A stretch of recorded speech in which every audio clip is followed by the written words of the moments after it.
Nerve lang. Hoy, don't you na. That's a late view. Don't take you there.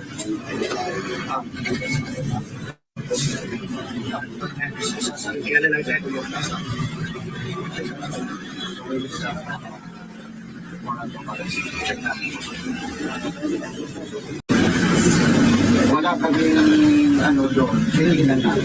How can we be sure na unang-una kay para sa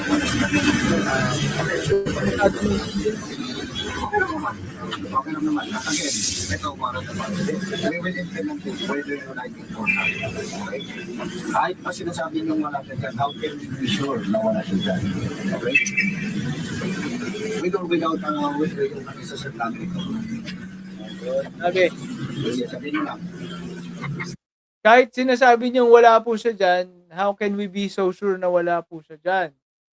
Diba? With or without, ganun, isa-serve po namin ito. Sabi po nung pulis, ni mamang pulis. Ano dito? Pero hindi nahuli. No? Ito walang dito na nahuli.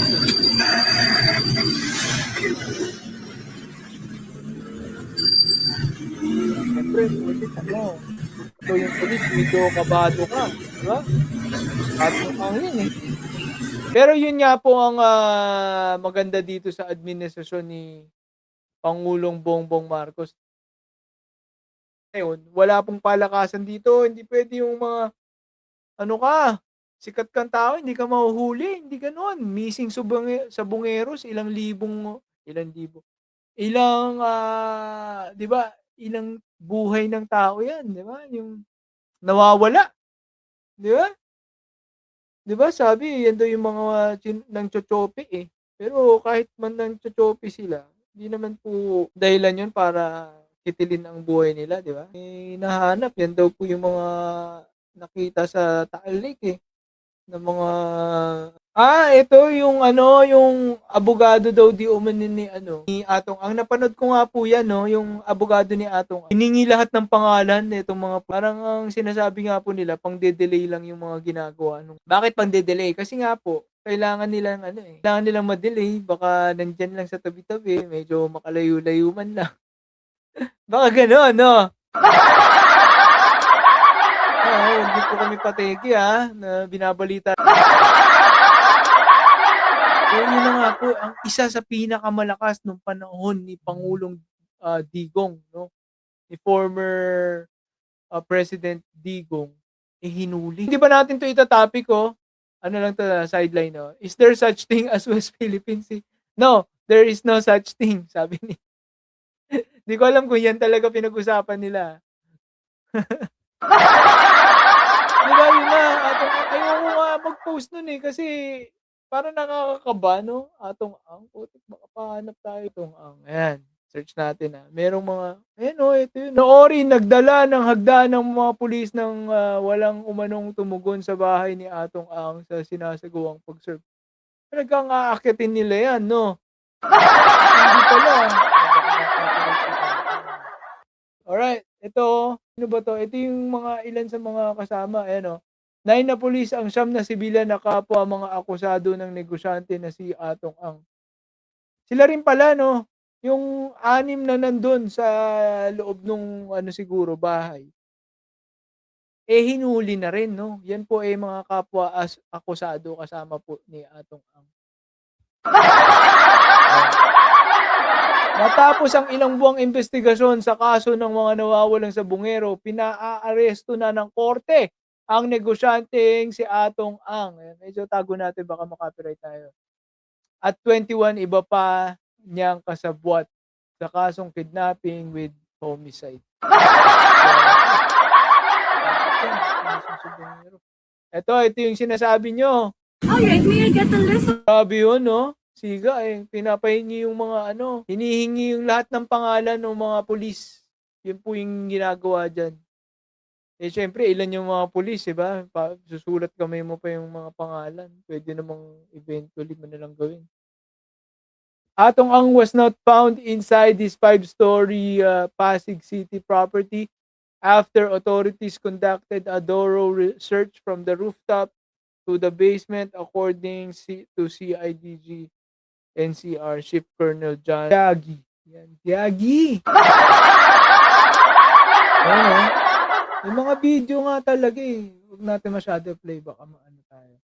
Ito naman, sa sabungan, no? Yung mga mamahali ng mga ano yan, no? Mga manok ni tatay. Yan, no?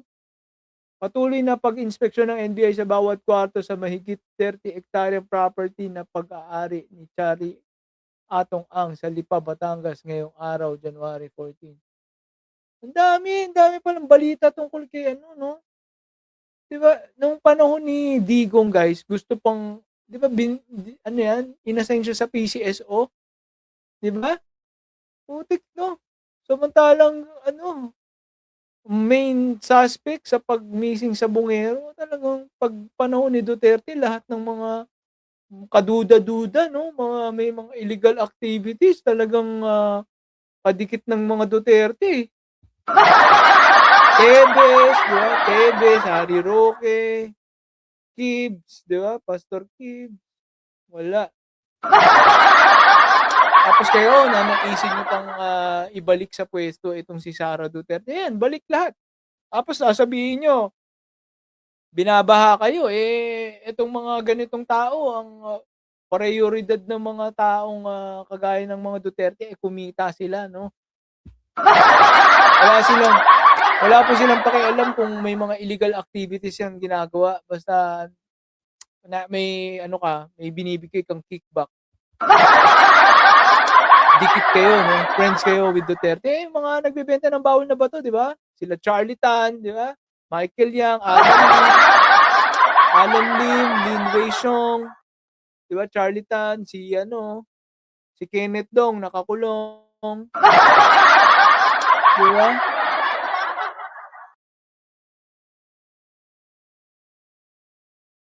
Magiting ng Bulacan. Remy, yan po ang laman ng balita ngayong araw. Yan. Hindi kami masungit, yan talaga ang sa kanya balita at kalam. Tanong mo kay Ninong Mark. Ayoko sabihin pangalan ko. Bakit kailangan mo malaman?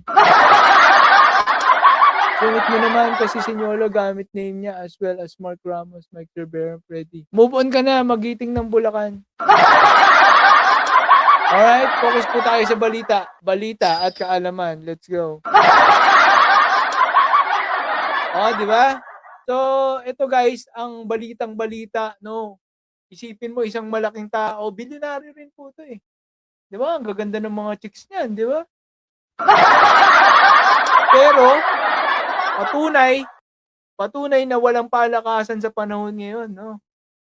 Kung ikaw may mga matitindi kang ginawa, ayan, huhulihin ka. Ang ano naman po dito, hindi naman po, wala namang kamay dyan ng Pangulo, no? Pero, syempre, ang direktibang ngayon, bawal yung palakasan. Diba? Kung talagang napatunayan na meron niyang ginawang kasalanan, hindi yan kagaya ni Bato de la Rosa. Di ba? Wala daw ebidensya. Walang ebidensya. Kilala ko kung sino. Pero walang ebidensya. Kilala mo pala. Hindi mo hinuli. Di ba?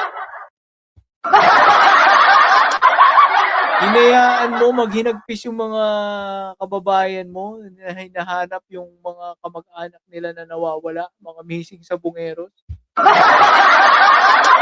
Iba talaga ang utak ng mga didilis, no? Lalo na yan, si Bato de la Rosa. Alright. So, yun nga po, no? Yan po ang mga kaganapan ngayong araw. Po, sana po nabigyan natin ng linaw dito sa ating isang oras na balitaktakan dito sa Birahan PH, no?